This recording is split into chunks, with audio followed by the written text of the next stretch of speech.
Baik, perkenalkan nama saya Ebri Hartako. Pada kesempatan kali ini saya akan menjelaskan hasil laporan kami untuk mata kuliah kecerdasan buatan yang diampu oleh Ibu Hartatik STMCS. Di sini kami mengambil judul klasifikasi jenis kaca menggunakan algoritma Kinnear-Nickbor, yang dimana saya bersama teman saya yaitu Ade Harapano dengan NIM 1911 2910. Di sini kami mengambil judul klasifikasi jenis kaca menggunakan algoritma Kinnear-Nickbor. Uh, Setelah itu mari kita masuk ke bab yang pertama. Jadi di bab yang pertama ini ada latar belakang tentunya. Di latar belakang ini ada banyak di sini penjelasan, mungkin teman-teman bisa baca nanti di laporan kami atau di video ini, mungkin teman-teman bisa skip dulu. Terus jadi pada intinya pada latar belakang ini bagaimana cara menggunakan algoritma Kinnear-Nickbor untuk bekerja berdasarkan asumsi bahwa suatu data akan memiliki kelas atau kategori yang sama dengan data yang berada di sekitarnya. Kemudian kita langsung saja masuk ke bab yang kedua. Nah, di sini juga ada pengertian Kinnear-Nickbor.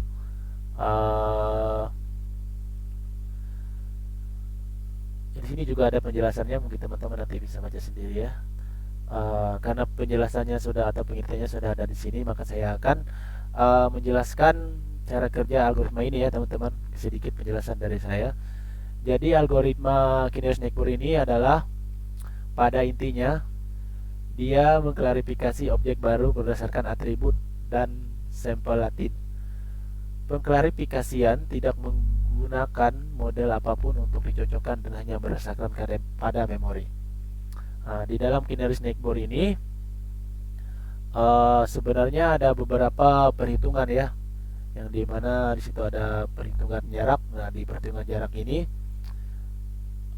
ada perhitungan jarak Manhattan, ada perhitungan jarak Euclidean, dan ada perhitungan jarak Minkowski. Jadi yang kami ambil dalam perhitungan ini nanti ada di bab 3, saya akan jelaskan. Kita akan jelaskan proses algoritma Kinnear-Nickbor dulu. Jadi di sini secara umum cara kerja algoritma Kinnear adalah sebagai berikut. Nah, di sini ada penjelasannya. Tentukan jumlah tetangga K yang akan digunakan untuk pertimbangan. Jadi kita harus menentukan jumlah data K yang akan kita pertimbangkan atau menentukan kelasnya. Kemudian dia akan segera menghitung jarak data baru ke masing-masing data point di dataset. Nah, yang ketiga ini ambil sejumlah K atau data yang tadi, data dengan jarak terdekat. Jadi data yang telah kita ambil tadi kita bandingkan lagi, terus kita akan mengambil data jarak yang terdekat. Kemudian dia akan menentukan kelas dari data baru tersebut. Kemudian di bab yang ketiga ini yaitu ada penjelasan model. Di sini teknik Kinnear-Nickbor. Teknik yang kami gunakan untuk prediksi harga yang itu Kinnear-Nickbor KNN. Untuk proses perhitungannya kita tadi menggunakan proses penghitungan jarak, yaitu dengan menggunakan jarak Euclidean. Yang dimana di sini ada langkah, ada hasil atau proses perhitungannya. Jadi langkah pertama yang harus kita lakukan yaitu menghitung jarak Euclidean dengan rumus D dalam kurung X kali ya, yang dimana D ini adalah jarak skalar dari dua buah vektor. Kemudian X adalah data uji atau data train. Nah, yang dimana Y juga adalah data latin atau data set. Kemudian sama dengan akar pangkat sigma M, yang dimana sigma M ini adalah jumlah data latih atau data tes. Kemudian I sama dengan 1 ini, I itu adalah variabel data, jadi semua variabel datanya sama dengan 1.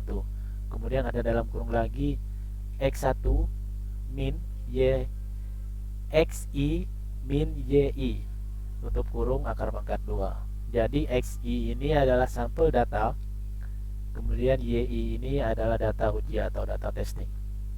Nah, jika semua sudah dihitung menggunakan rumus ini, maka hasilnya akan seperti pada gambar. Di sini tentunya sudah ada gambar, tapi saya akan membuka gambar yang lebih kompleks ya teman-teman. Mari kita buka. Nah, di sini. Jadi di sini ada database-nya, terus di sini ada nomornya, di sini ada hasilnya atau jarak Euclidean-nya, terus di sini ada perankingan. Nah, jadi di sini kita akan memasukkan rumus ini. Setelah masukkan rumus ini, maka dia akan memproses untuk mencari perankingan. Nah, jika sudah diproses, maka kita akan mendapatkan hasil yang seperti ini. Nah, di sini sudah keluar rankingannya ya teman-teman, yang dimana yaitu ranking 1 YYY. Ranking 1 ini didapat di nomor 212 ya teman-teman. Terus yang ranking kedua yaitu di atasnya 213. Kemudian ranking ketiga dia dapat di nomor 195, dan yang keempat itu 194. Kemudian yang ranking kelima ini dia dapat di 204. Jadi di sini ada database-nya, terus di sini ada hasil perankingan yang tadi. Di sini juga ada hasil Euclidean jaraknya yang di M ini. Kemudian setelah itu kita balik lagi ke laporan. Kemudian dengan hasil yang sudah didapatkan kita bisa mencari ranking. Nah, ini tadi yang saya sebutkan hasilnya. Jadi hasil yang tadi itu setelah kita memasukkan jarak Euclidean ini, maka dia akan menampilkan hasil seperti ini, mendapatkan perankingan seperti ini. Di sini ada database-nya, di sini ada hasil Euclidean-nya, terus di sini ada rankingnya. Terus di sini ada bab keempat. Nah, di bab keempat ini akan dijelaskan oleh teman saya Ade Harapano nanti. Mungkin sekian dari saya yang bisa saya dapat saya jelaskan. Kurang dari lebihnya saya ucapkan terima kasih. Akan dilanjutkan oleh teman saya nanti.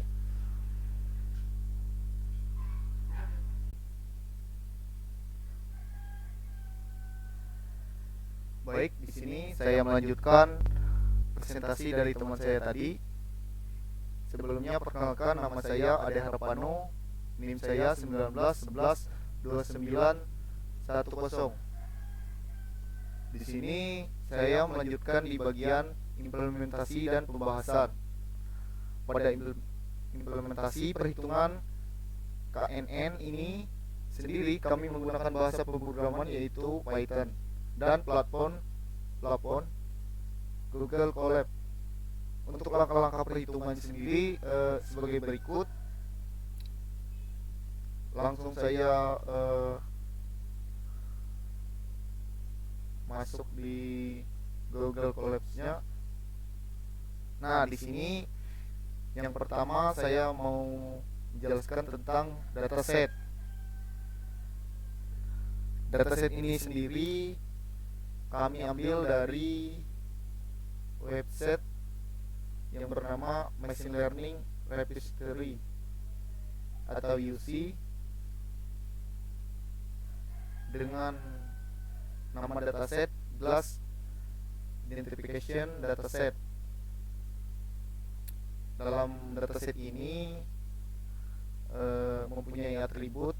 Yang pertama itu ada RI, kemudian NA, kemudian MG, HL, SI, K, CA, BA, FE, dan tipe gelasnya.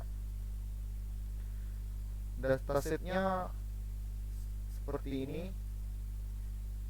Dataset ini berjumlah 114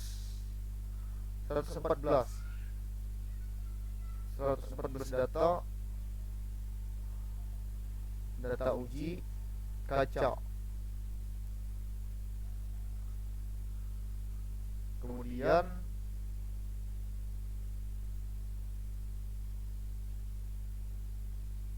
yang pertama itu kita mengimport library yang diperlukan untuk menghitung seperti pandas, NumPy, serta Sklearn untuk perhitungan KNN, yaitu import NumPy as NP, import matplotlib py as plat, import pandas as pd. Kemudian kita jalankan dan berhasil, tidak ada error. Kemudian kita panggil datasetnya sendiri kita masukkan di dalam Google Collapse.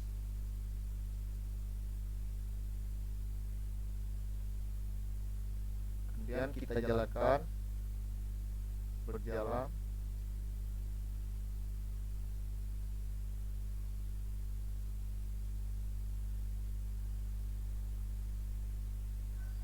Kemudian mengimport dataset yang sudah disiapkan, lalu menampilkan beberapa data sebagai validasi bahwa data berhasil diimport, kemudian mengecek dalam kolom. Kita jalankan.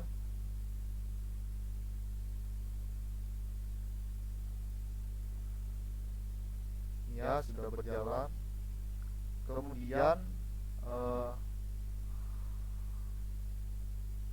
membagi data menjadi X dan Y,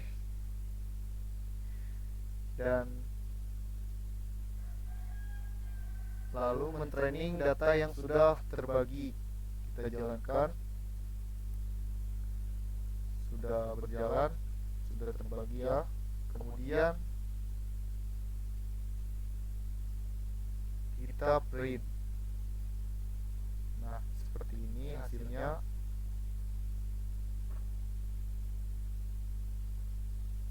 Nah, kemudian kita print lagi yang ini tadi.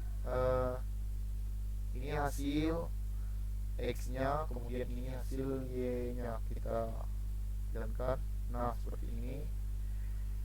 Dan kemudian kita menginput kode dengan algoritma Garniers KNN. Kita jalankan. Kemudian kita print. Nah, sudah berjalan, tidak ada error ya. Kemudian kita jalankan lagi.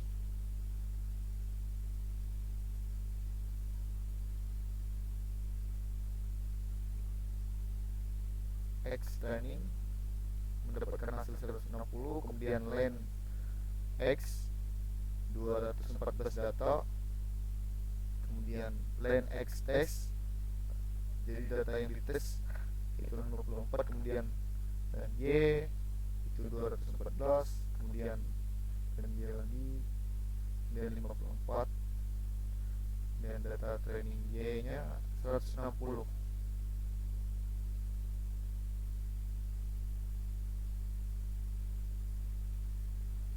Kemudian kita menghitungnya, kita print. Nah, di sini terlihat hasilnya seperti ini. Kemudian kita print lagi X-test seperti ini. Kemudian kita jalankan lagi. Kita jalankan lagi codingannya. Nah, terlihat data ujinya hasilnya seperti ini. Kemudian kita jalankan lagi.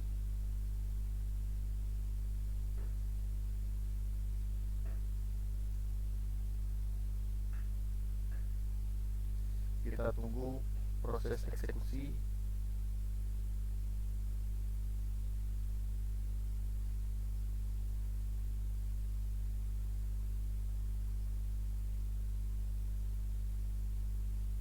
Nah, sudah berhasil.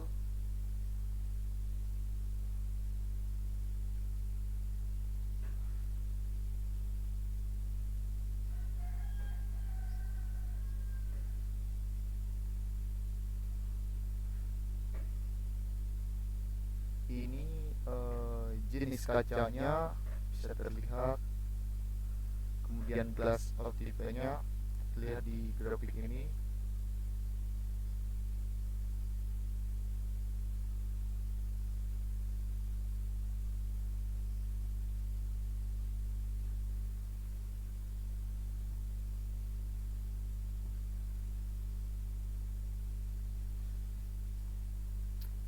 Kemudian kesimpulannya, ini tadi yang saya coba.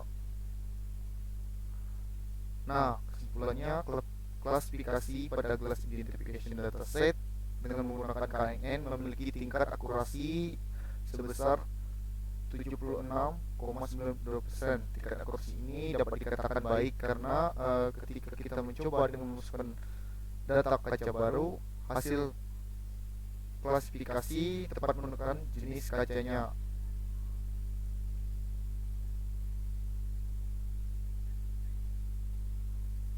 Mungkin itu yang bisa saya sampaikan. Terima kasih.